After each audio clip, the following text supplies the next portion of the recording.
Assalamualaikum warahmatullahi wabarakatuh. Alhamdulillah wassalatu wassalamu ala Rasulillah wa ala alihi wa ashabihi wa man wala. Baiklah teman-teman, di sini saya akan membacakan beberapa bagian atau beberapa judul dari kitabnya Syekh Wahbah Az-Zuhaili Al-Fiqhul Islami wa Adillatuhu, yaitu tentang Al-Mustalahat Al-Khassah bil Madzahib, atau yang disebut dengan istilah-istilah khusus dalam mazhab-mazhab.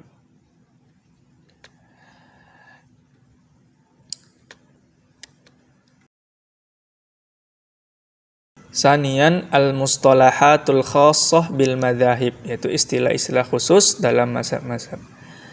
Hunaka mustalahatun mukarraratun fi kulli madhhabin da'a ilaiha itharul ikhtisari wa malalut tikrari wa daruratu ma'rifatil mu'tamadi ar-rajihi min bainil aqwali wa hiya ma yali.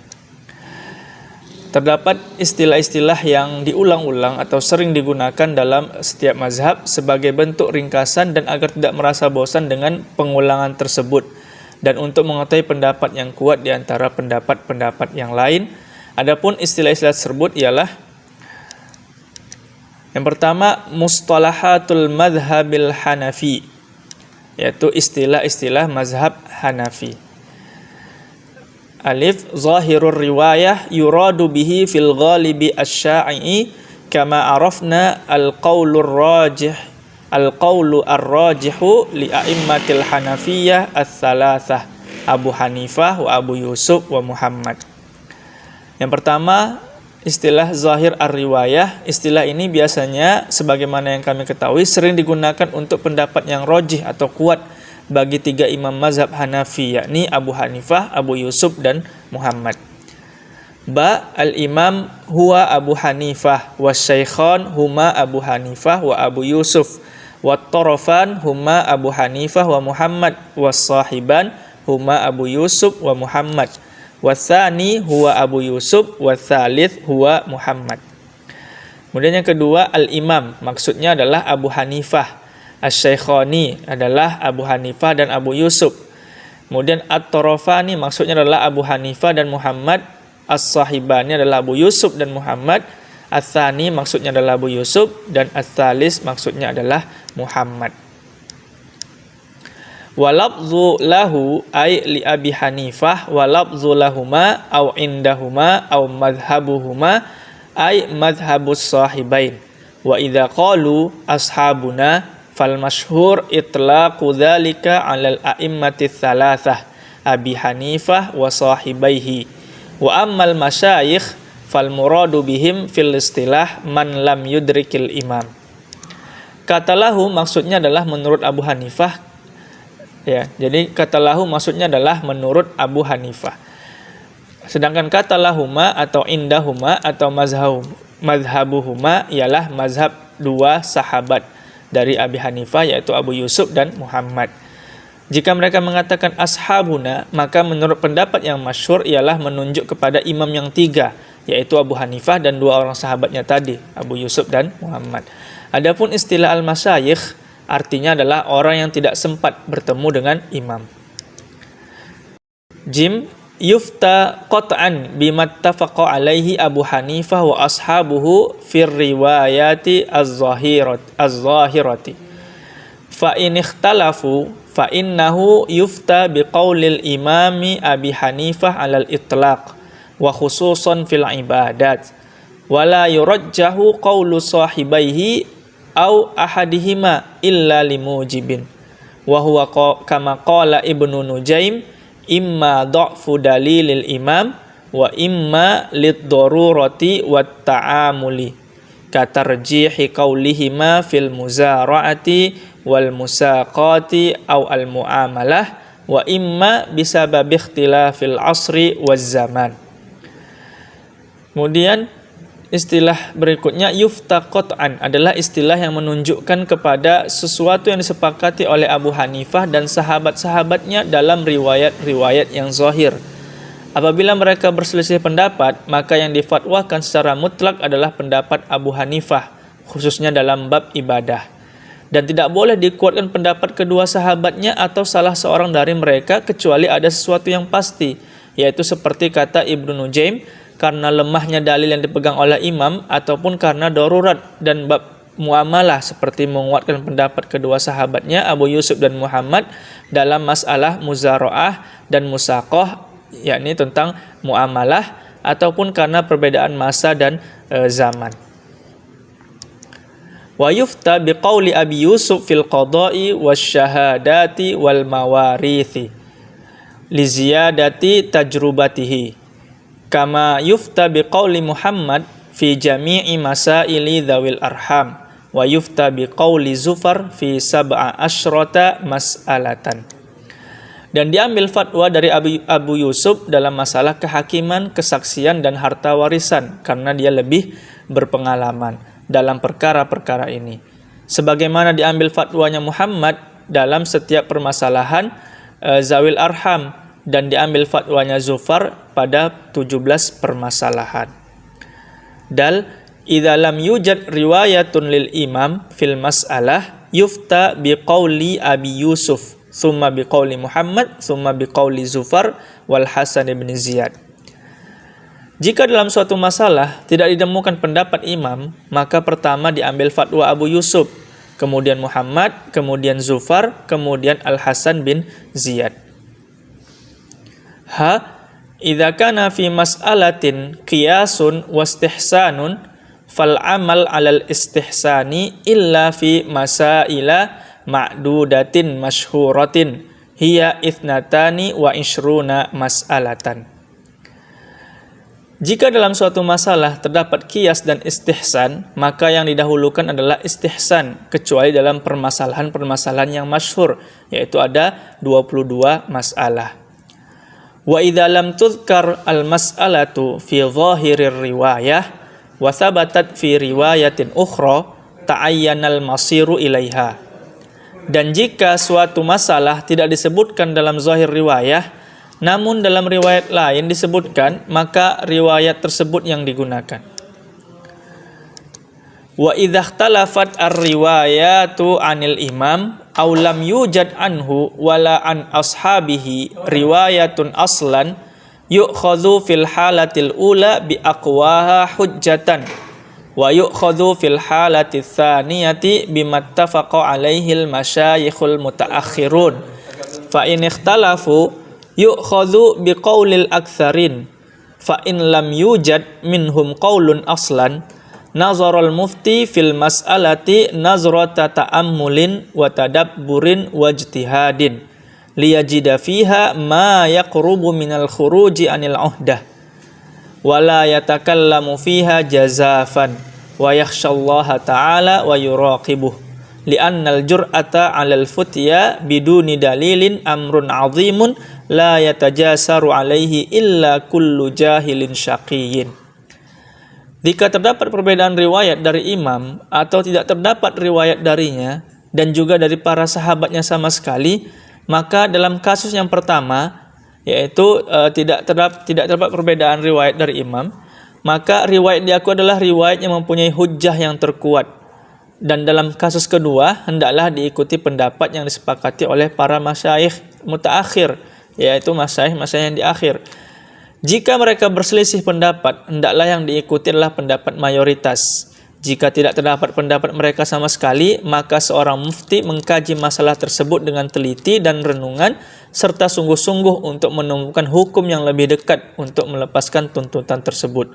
Dan janganlah dia mengeluarkan fatwa sesuka hatinya, hendaklah ia takut kepada Allah Subhanahu wa Ta'ala dan merasa diawasi olehnya. Sebab keberanian mengeluarkan fatwa tanpa dalil merupakan perkara besar yang tidak akan dilakukan kecuali oleh orang yang bodoh dan celaka. Idza ta'aradat tashihu wal fatwa faqila as-sahih kadza wal muftabihi kadza fal aula al-amalu bima wafaqal mutun fa in lam tujad muwafaqatun laha fayu'khadhu bil muftabih lianna lafzal fatwa akad wa au aqwa min lafzis sahihi wal asah wal ashbah wa ghairuha. Apabila terdapat pertentangan antara pendapat yang sahih dengan fatwa, misalnya dikatakan pendapat yang sahih adalah demikian, sedangkan yang difatwakan adalah begini, maka yang lebih utama ialah mengikuti pendapat yang sesuai dengan teks atau sesuai dengan matan. Jika tidak terdapat pendapat yang sesuai dengannya, maka hendaklah diikuti pendapat yang difatwakan. Sebab kata fatwa lebih kuat dari kata sahih, dan lebih sahih dan lebih dekat dan sebagainya. Wa idza warada fil mas'alati qaulani musahhahani jazal qada'u wal ifta'u bi ahadihima wa yurajjahu ahaduhuma bima huwa awfaq liz zaman awil urfi aw anfa' lil waqfi aw lil fuqara'i aw kana daliluhu awdah wa azhar li'anna tarjiha bi quwwatid dalil. Apabila dalam suatu masalah itu terdapat dua perkataan atau pendapat yang sama-sama disahihkan, maka boleh menetapkan hukuman dan fatwa dengan salah satunya. Dan salah satunya dirajihkan dengan mempertimbangkan mana yang lebih sesuai dengan zaman atau dengan adat, atau yang lebih bermanfaat kepada orang-orang fakir, atau mana yang dalilnya lebih jelas dan lebih nyata, karena tarjih dibuat berdasarkan kekuatan dalil. Walabzu bihi yufta akad min labzi al-fatwa alaihi li'anna al-awwal yufidul hasr wa labzul asah akad min as-sahih wal ahwat akad min al-ihtiyat. Kata bihi yufta, pendapat itu difatwakan, lebih kuat dari kata al-fatwa alaih, sebab kata yang pertama menunjukkan batasan atau kekhususan, dan lafaz al-asah lebih sahih itu lebih kuat dari lafaz sahih. Dan lafaz al-ahwat, yakni lebih hati-hati, lebih kuat dari lafaz al-ihtiyat atau hati-hati juga. Zaid al-muradu bi kalimatil mutun ay mutunul hanafiyah al-mu'tabarah mithlu kitabi mukhtasar al-qaduri wal bidayah wal niqayah wal mukhtar wal wiqayah wal kanz wal multaqa fa innaha wudi'at li naqli zahirir riwayah wal aqwalil mu'tamadah. Maksud kata mutun ialah teks Hanafiyah yang diakui seperti kitab Mukhtasar Al-Qaduri, Al-Bidayah, An-Niqayah, Al-Mukhtar, Al-Wiqayah, Al-Kanz, dan Al-Multaqa. Karena kitab-kitab ini ditulis dengan tujuan memindahkan atau menyatakan zahir ar-riwayah dan pendapat yang diakui. La yajuzu al-amal bid-dha'ifi minar riwayah walau fi haqqi nafsihi biduni farqin bainal mufti wal qadi illa annal muftiya mukhbirun anil hukmi syar'i wal qadiya mulzimun bih. Wa sahha an Abi Hanifah annahu qala idza sahhal haditsu fahuwa madhhabi wa naqala mithla dzalik ghairuhu min a'immatil madzahib. Lakin yajuzul ifta' bil qawlid dha'if lid darurah taysiran 'alan nas. Tidak boleh beramal dengan riwayat yang lemah walaupun untuk diri sendiri. Tidak ada bedanya apakah dia seorang qadhi ataupun mufti. Perbedaan di antara keduanya adalah mufti menceritakan atau memberitahu tentang hukum syar'i, sedangkan qadhi menetapkannya. Abu Hanifah menyatakan apabila ternyata hadis itu sahih maka itulah mazhabku. Para imam mazhab lain juga berpendapat seperti itu. Tetapi dalam keadaan tertentu boleh mengeluarkan fatwa dengan pendapat lemah dalam keadaan darurat untuk memberi kemudahan kepada orang banyak. Al-hukmu al-mulaffaqu indal hanafiyah batilun kama anna ar-ruju'a anit taqlidi ba'dal amali batilun ala ma huwal mukhtaru fil madhab. Faman shalla zuhran bimashir ra'si muqallidan lil hanafi falaysa lahu ibtalu salatihi bi'tiqadihi luzumu mashi kullir ra'si muqallidan lil maliki. Hukum yang dicampur adukkan dari berbagai mazhab adalah batil menurut Hanafiyah. Demikian juga kembali dari taklid setelah melaksanakan amalan taklid tersebut juga batil. Ini menurut pendapat yang terpilih dalam mazhab. Oleh sebab itu, siapa yang sholat zuhur dan dia mengusap kepalanya ketika wudhu karena taklid dengan mazhab Hanafi, maka dia tidak boleh membatalkan sholatnya, karena meyakini bahwa wajib mengusap keseluruhan kepala sebagai bentuk taklid kepada Maliki. Jadi dia tidak boleh membatalkan sholatnya ketika di awal dia sudah taklid kepada Hanafi, sudah dikerjakan. Nah kemudian dia kembali dari taklid kepada mazhab Hanafi kepada mazhab Maliki, maka solatnya tidak dibatalkan. Wa ajaza ba'dul Hanafiyah at-taqlida ba'dal amali kama idza shalla dhannan sihhata salatihi ala madhhabihi thumma tabayyana butlanuha fi madhhabihi wa sihhatuha ala madhhabi ghairihi falahu taqliduhu wa yajtaz bitilka shalah ala ma qala fil fatawa al-Bazzaziyah ruya an Abi Yusuf annahu shallal jumu'ah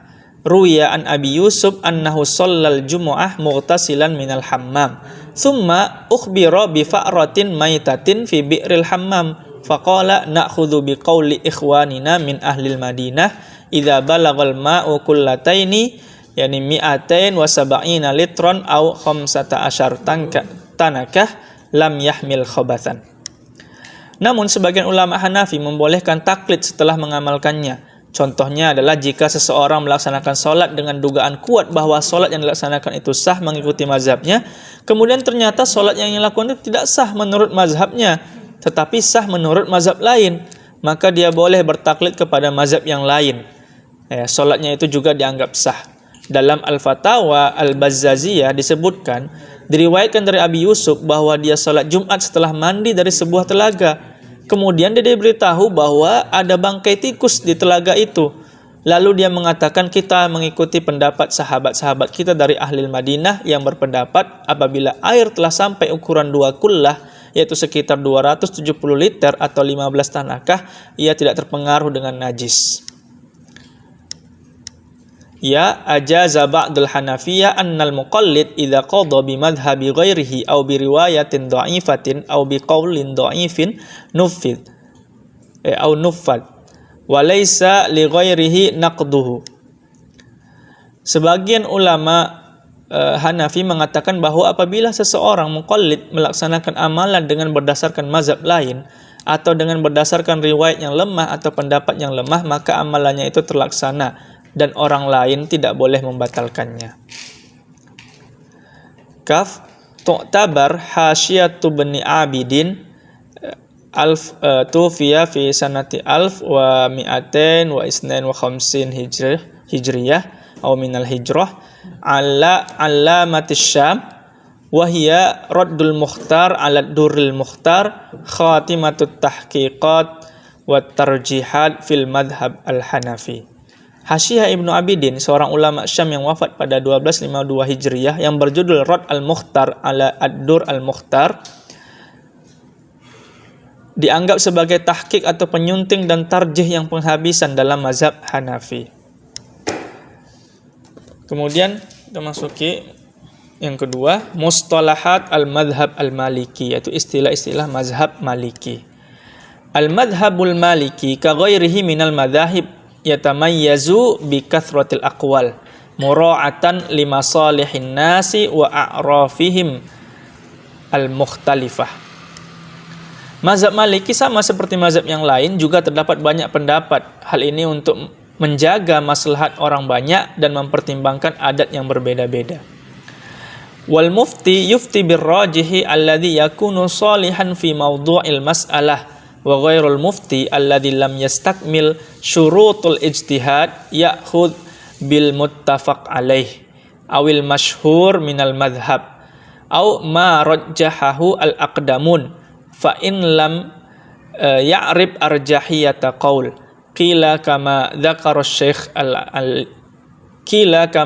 syekh Al-Yas innahu ya'khudhu bil qaulil asyad li'annahu ahwat. Seorang mufti hendaklah berfatwa dengan yang rajih dalam masalah yang dipersoalkan. Adapun selain mufti yang tidak mempunyai syarat-syarat ijtihad, maka ia mengikuti pendapat yang disepakati atau mengikuti pendapat yang masyhur dalam mazhab atau pendapat yang telah dirajihkan oleh orang terdahulu.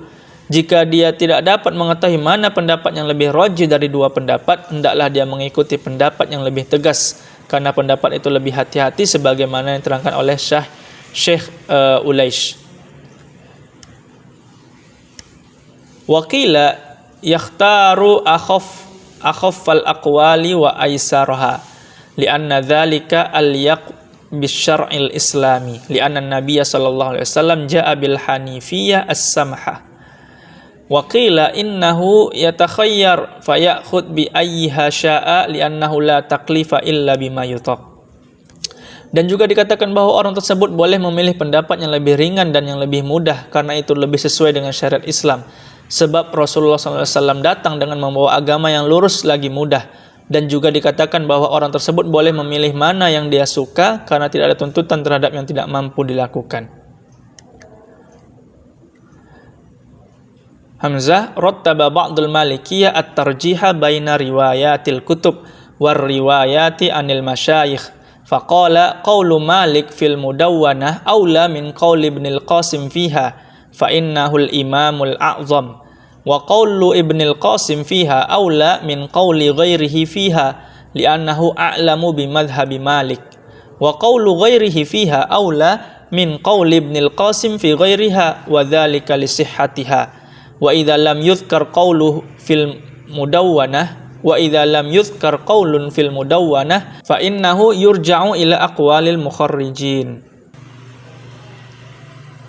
Sebagian ulama Maliki menyusun urutan tarjih di antara riwayat-riwayat kitab dan riwayat tokoh mazhab. Ia berkata pendapat Imam Malik dan dalam Al-Mudawwanah adalah lebih utama dari pendapat Ibnul Qasim dan Al-Mudawwanah tersebut karena dia adalah imam besar.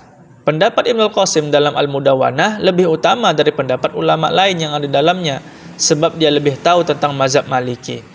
Pendapat ulama lain dalam Al-Mudawwanah lebih utama dari pendapat Ibnul Qasim dalam kitab selain Al-Mudawwanah karena Al-Mudawwanah adalah kitab yang mengumpulkan pendapat-pendapat yang sahih. Sekiranya dalam Al-Mudawwanah tidak ditemukan satu pendapat dalam suatu masalah, maka dikembalikan kepada pendapat-pendapat al-mukharrijin, yaitu para ulama pentakhrij yang lain. Ba idza qila al-madhhab yuradu bihi madhhabu Malik wa idza qila al-mashhur fa ya'ni mashhuru madhhabi Malik wa fi dzalika isy'aru bi khilafin fil madhhab wal mu'tamad anna al-murad bil mashhur ma kathura qailuhu. Jika dikatakan al-mazhab, maksudnya ialah mazhab Malik, dan jika disebut kata al-masyhur, maka maksudnya ialah pendapat yang masyhur dalam mazhab Malik. Sebutan ini menunjukkan ada perbedaan pendapat dalam mazhab, dan pendapat yang diakui maksud al-masyhur ialah pendapat yang banyak dikatakan oleh ulama. Jim, idza qila kadza au ukhtulifa fi kadza au fi kadza qaulani fa aktsar, ay anna hunaka ikhtilafan fil madhhab. Jika disebut kila kadza, yakni dikatakan begini, atau ukhtulifa fi kadza, diperselisihkan dalam masalah ini, atau fi kadza qaulani fa aksar, dalam masalah ini ada dua pendapat atau lebih, ini berarti bahwa dalam masalah itu ada perselisihan pendapat dalam mazhab. Dal idza dzukira riwayatani ay an Malik wa qad jarra mualliful kutub indal malikiyah ala anna al fatwa takunu bil qaulil masyhur aw ar rajih min al madhhab. Wa ammal qawlu syadz wal marjuh ay ad-dha'if fala yufta bihima wa la yajuz al-amal bihi fi khassatin nafs bal yuqaddam al-amalu bi qawlil ghair alaihi lianna qawlal ghair qawiyyun fi madhhabih. Jika disebut riwayatani, dua riwayat yang bersumber dari Imam Malik, para pengarang kitab dalam mazhab Maliki mempunyai pegangan bahwa fatwa hendaklah dibuat dengan pendapat yang masyhur atau pendapat yang rajih, sedangkan pendapat yang syadz dan pendapat yang marjuh, yaitu pendapat-pendapat yang lemah, tidak boleh dijadikan fatwa. Bahkan tidak boleh beramal dengan pendapat-pendapat tersebut untuk diri sendiri, bahkan mengutamakan amal dengan pendapat yang lain, karena pendapat yang lain itu lebih kuat dalam mazhabnya. Ha fit talfiq fil ibadah al-wahidah min madhhabaini tariqatan. Al-man'u wa huwa tariqatul misriyin wal jawaz wa huwa tariqatul magharibah wa rajjahtu wa qalat dusuqi qailan an masayikhihi inna sahiha jawazuhu wa huwa fushah. Ada perbedaan pendapat mengenai talfiq, yakni mencampur adukkan dua mazhab atau lebih dalam satu ibadah. Ada dua pendapat mengenai masalah ini. Pertama, kelompok yang melarang. Ini adalah pendapat ulama mazhab Maliki yang berada di Mesir. Kedua, kelompok yang membolehkan ini adalah pendapat ulama Maliki yang berada di dunia Islam bagian barat. Dan pendapat yang kedua inilah yang saya rojihkan. Ad-Dusuki meriwayatkan dari para gurunya bahwa menurut pendapat yang sahih, talfiq seperti ini adalah boleh. Pendapat ini dapat memberi kelonggaran. Wa yu'tabar matnul allamah asy-syekh Khalil wa madrasatuhu minasyurrah al-kathirin alladzina syarrahuhu huwal mu'tamadu indal malikiyah fi tahrilil aqwali war riwayat wa bayanir rajih minha.